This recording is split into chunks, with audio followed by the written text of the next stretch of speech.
M news కి స్వాగతం. గత 2 దశాబ్దాలుగా పిఠాపురం నియోజకవర్గ రైతాంగ సమస్యలపై పోరాడి వారికి అన్ని విధాలుగా అండగా నిలిచింది కేవలం తెలుగుదేశం పార్టీ మాత్రమేనని, రాబోయే నీటి సంఘాల ఎన్నికల్లో రైతుల మద్దతుతో కూటమి గెలుపొందడం ఖాయమని టీడీపీ రాష్ట్ర అధికార ప్రతినిధి పిఠాపురం మాజీ ఎమ్మెల్యే వర్మ పేర్కొన్నారు.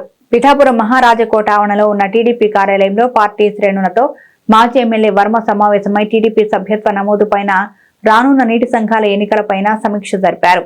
అనంతరం మాజీ ఎమ్మెల్యే వర్మ మీడియాతో మాట్లాడుతూ టీడీపీ పోటీ చేసే చోట జనసేన, జనసేన పోటీ చేసే చోట టీడీపీ నిష్పక్షపాతంగా పనిచేయాలని కోరారు. సమావేశంలో సఖుమళ్ల గంగాధర్, బర్లా అప్పారావు తదితరులు పాల్గొన్నారు.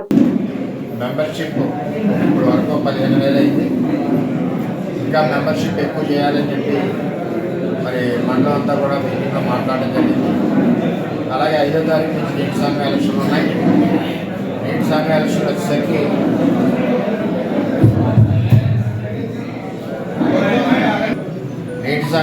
వచ్చేసరికి కూటమి నుంచి జనసేన, తెలుగుదేశం పార్టీ కలిపి పోటీ చేస్తున్నారు. వారికన్నీ మేకన్నీ కూడా ఆల్రెడీ పైన అధిష్టానం నిర్ణయించడం జరిగింది. దాని ప్రకారం తీసుకున్నాం. ఎవరు ఎక్కడ పోటీ చేసినా, తెలుగుదేశం పార్టీ పోటీ చేసినా జనసేన పార్టీ నిష్కల్మషంగా పనిచేయాలి. జనసేన పార్టీ పోటీ చేసిన దగ్గర తెలుగుదేశం పార్టీ నిష్కల్మషంగా పనిచేయాలి.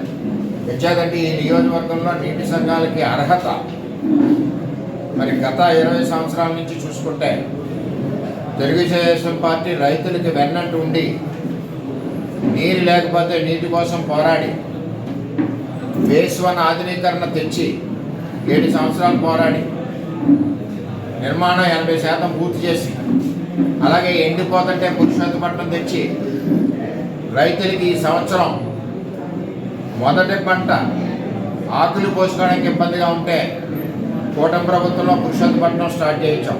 నాకు టికెట్ లేని సమయంలో నేను చంద్రబాబు నాయుడు గారిని అడిగింది, పురుషోత్తపట్నం ఏదైతే ఆధునీకరణ ఫేజ్ 2 ఏదైతే మనం శంకుస్థాపన చేసి పనులు ప్రారంభించింది జగన్మోహన్ రెడ్డి ఆఫీసేలో, ఈ 2 అడిగాం. వచ్చిన వెంటనే మొదటి ఇది మరి పూర్తి చేశారు. అలాగే పవన్ కళ్యాణ్ గారు నేను కూడా ఉప్పాడు జంక్షన్లో మరి పిఠాపురం నియోజకవర్గ రైతాంగానికి ఏదైతే ఆధునీకరణ కూడా మాట ఇవ్వడం జరిగింది. అలాగే కూటమి ప్రభుత్వం వచ్చాక రైతులు కానీ అన్ని రకాల కష్టాల్లోనూ కూడా కలిసికట్టుగా మనం ముందుకు వెళ్తా ఉన్నాం.